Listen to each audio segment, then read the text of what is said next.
কালকে ছিলাম একটা অন্নপ্রাশন সেরিমনি অ্যাটেন্ড করতে। এটা আমার শ্বশুরবাড়ির তরফ থেকে ছিল।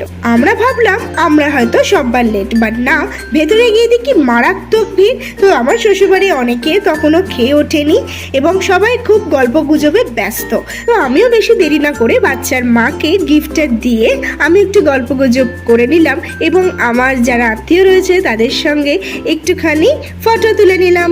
আর তারপরে দেখো এই জায়গাটা কত সুন্দর করে সাজানো হয়েছিল। তারপরে চলে গেলাম স্টার্টার মেনুতে।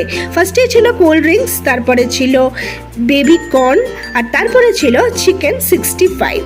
অনেকটা দূর থেকে গেছিলাম তাই একটু জলও তেষ্টা পেয়ে গেছিলো, কিন্তু হাতের সামনে যেহেতু কোল্ড ড্রিঙ্কস আছে, জল কেন খাবো, তাই আমি একটু কোল্ড ড্রিঙ্কস খেয়ে নিলাম। তারপরে চিকেন 65 আর বেবি কর্নটাও টেস্ট করলাম, সত্যি টেস্ট ভালো ছিল।